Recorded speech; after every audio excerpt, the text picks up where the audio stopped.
على رسوله الكريم اما بعد اعوذ باللہ من الشیطان الرجیم بسم اللہ الرحمن الرحیم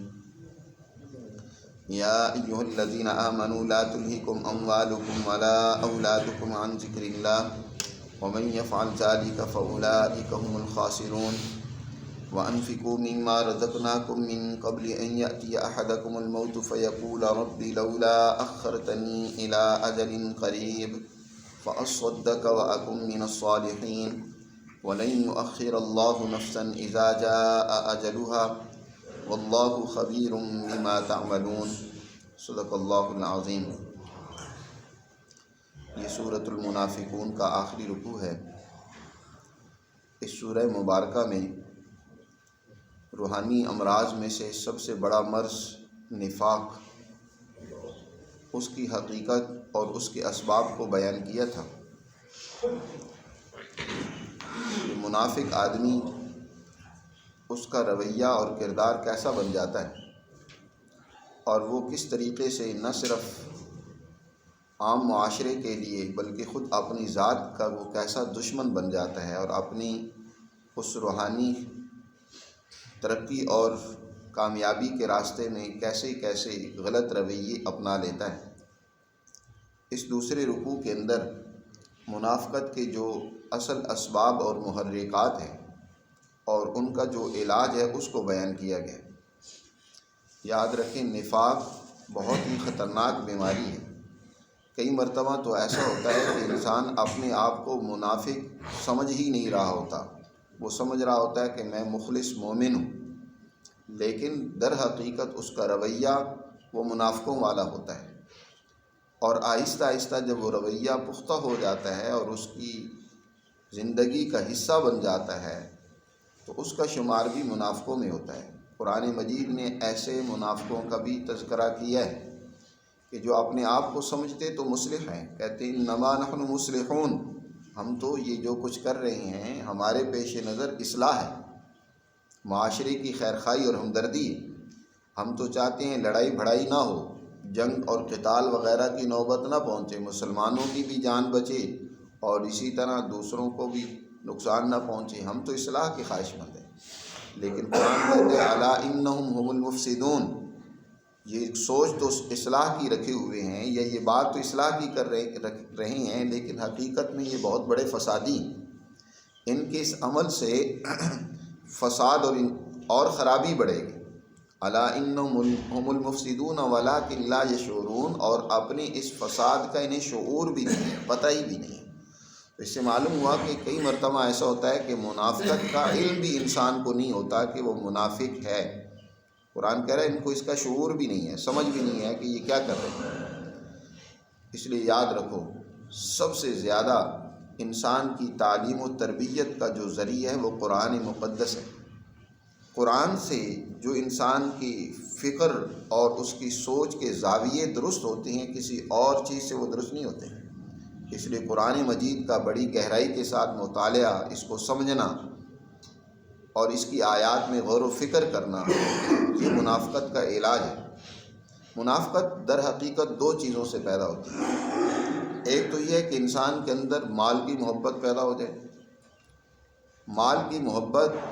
انسان کو جتنی زیادہ ہوتی چلی جائے گی، اتنا ہی انسان کے اندر مفاد پرستی، خود غرضی اور لالچ بڑھتا چلا جائے گا، اور یہی لالچ انسان کو غلط اور کمزور رویوں کی طرف لے جاتا ہے، جھوٹ کی طرف لے جاتا ہے، بددیانتی کی طرف لے جاتا ہے، اور دوسروں کے ساتھ جھگڑے کی طرف لے جاتا ہے۔ اور دوسری چیز ہے اولاد کی محبت۔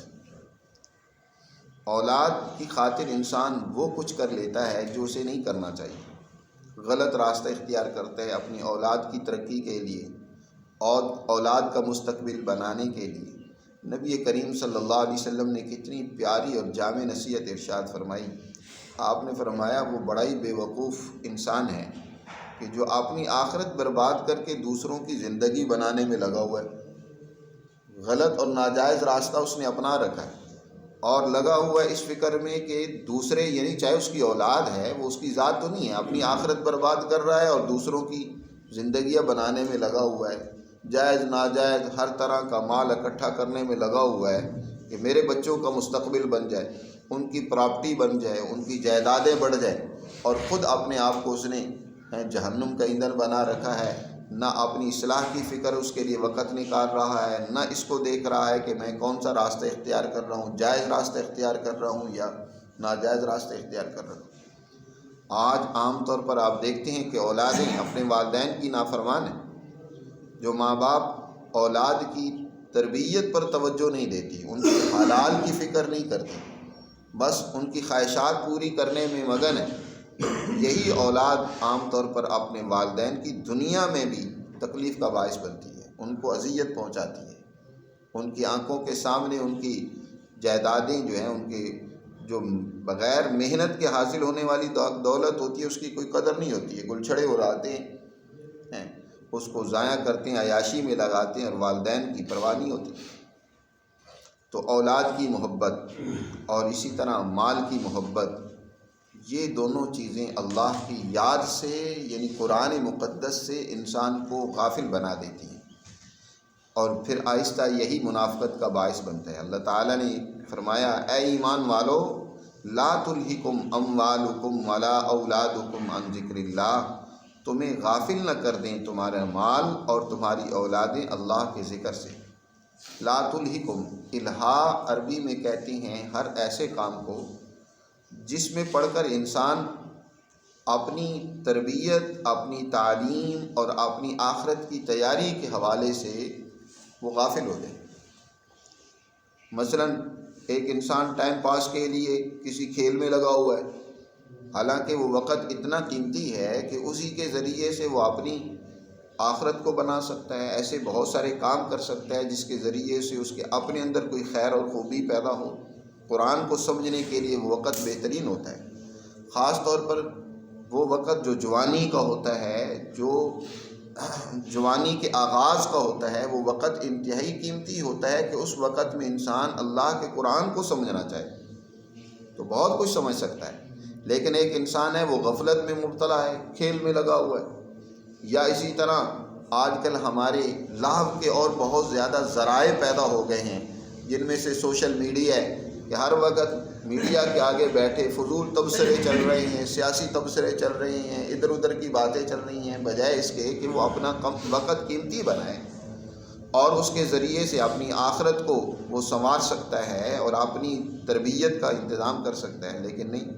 دوسری جگہ پر اللہ تعالیٰ نے ارشاد فرمایا، الہاکم التکاثر، اسی الہاکم یا لا تلہکم، ان کا مادہ ایک ہی ہے۔ فرمایا الہاکم التکاثر،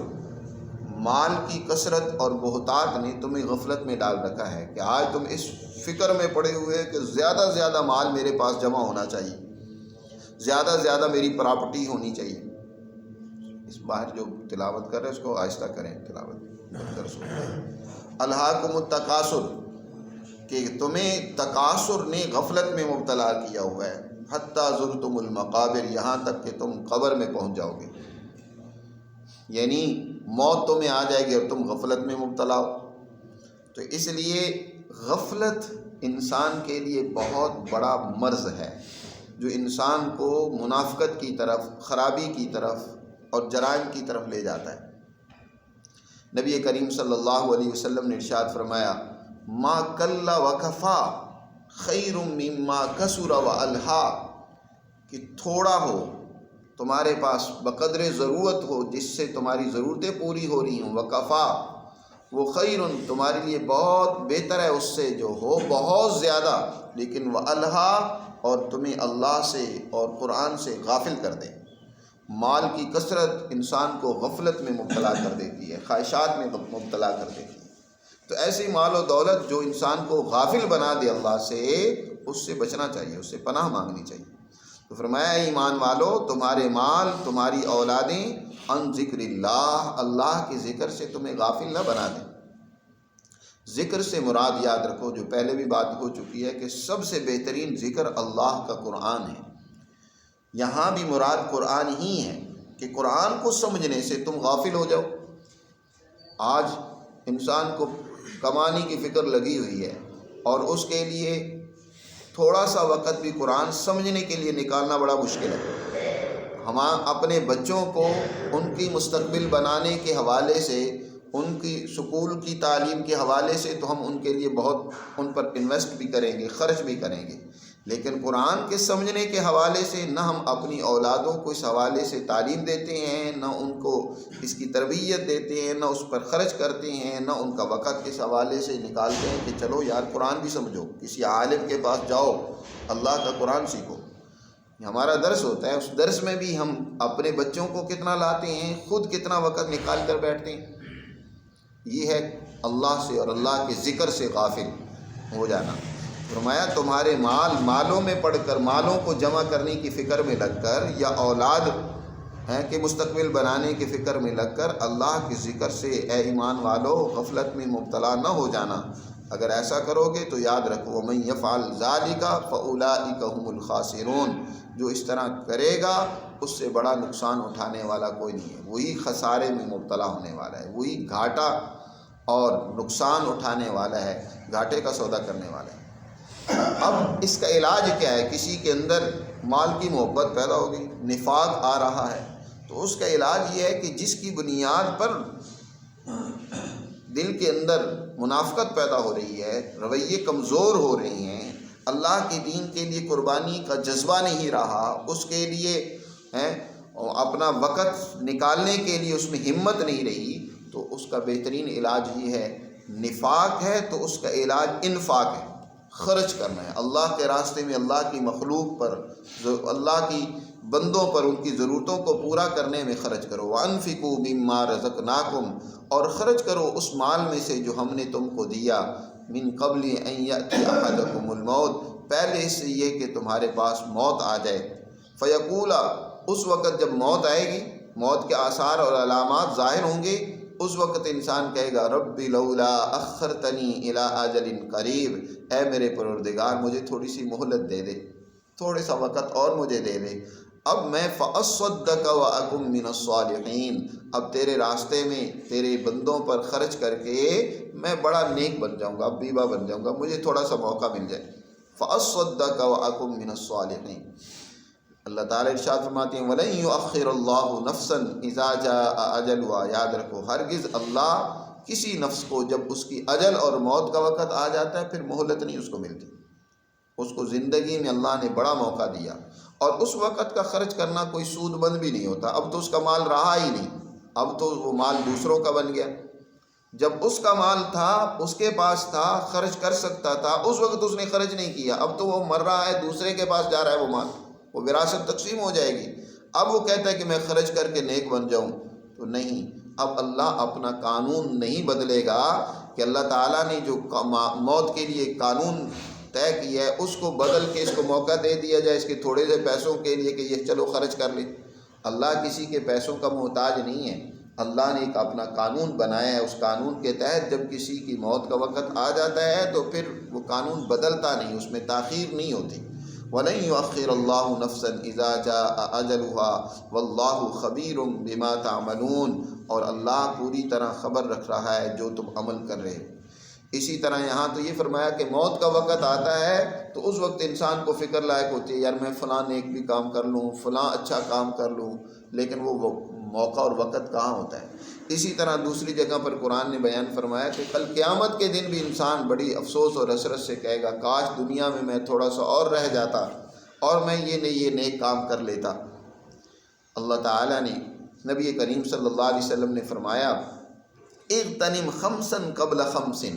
5 چیزوں کو 5 سے پہلے غنیمت جان لو۔ شبابک قبل حرم، جوانی اللہ نے دی ہے تو اس کو غنیمت جانو اس سے پہلے کہ بڑھاپا آ جائے، جب بڑھاپا آ جاتا ہے پھر وہ طاقت اور قوت نہیں رہتی عمل کے کرنے کی، جوانی تم نے مستی میں ضائع کر دی۔ اسی طرح فراغ کا قبل شغلک، آج تمہارے پاس مصروفیت نہیں ہے، فرصت کے اوقات ہیں، ان اوقات کو تم قیمتی بناؤ، اپنی تربیت اپنی تعلیم میں صرف کرو، کوئی تعلیم حاصل کرنے میں ان کو لگاؤ، اچھے کاموں میں اس وقت کو لگاؤ، لیکن کل اگر تم مصروف ہو گئے پھر تم چاہو گے بھی تو وقت نکالنا مشکل ہو جائے گا۔ اسی طرح فرمایا صحت کا قبل سقمک، اللہ نے صحت تندرستی عطا فرمائی ہے تو بیمار ہونے سے پہلے اس صحت اور تندرستی سے فائدہ اٹھاؤ، بیمار ہو جاؤ گے پھر تم کہو گے کہ اب ہمیں کاش کہ صحت مل جائے، مہلت ملے اور ہم بڑے بڑے نیک کام کریں، اچھے کام کریں۔ اسی طرح اگر اللہ نے مالداری دی ہے، دولت دی ہے، تو غنا کو غنیمت جانو فقر سے پہلے، وغنا کا قبل فقر، اور اس طرح فرمایا حیات کا قبل موت، اپنی زندگی کو موت سے پہلے غنیمت جانو۔ اللہ نے زندگی دی ہے، اس سے فائدہ اٹھا لو۔ جب موت کا وقت آ جائے گا تو پھر اس وقت ایک انسان تمنا کرے گا کاش کہ مجھے موقع اور مہلت مل جائے، فَأَصَّدَّقَ وَأَكُن مِّنَ الصَّالِحِينَ، لیکن اس وقت وَلَن يُؤَخِّرَ اللَّهُ نَفْسًا إِذَا جَاءَ أَجَلُهَا، جب وقت آ جاتا ہے تو پھر مہلت نہیں ملتی۔ تو ان آیات مبارکہ میں اللہ سبحانہ و تعالی نے در حقیقت منافقت کے اصل اسباب ذکر کی ہیں۔ وہ ہے مال و اولاد کی محبت اور ان کی خاطر جائز و ناجائز راستہ اختیار کرنا، اور قرآن نے اس کا علاج بھی ذکر کی ہے، اور اس کے علاج دو چیزیں ہیں، ایک ذکر اللہ کی طرف متوجہ ہونا، یعنی اللہ کے قرآن کو سمجھنا، اور دوسرا ہے انفاق فی سبیل اللہ، اللہ نے جو مال دیا اپنی وسعت اور طاقت کے مطابق اللہ کی مخلوق پر اس کو خرچ کرنا۔ یہی دو چیزیں ہیں جو انسان کو منافقت سے بچا سکتی ہیں۔ اللہ ہمیں سمجھ نصیب فرمائے۔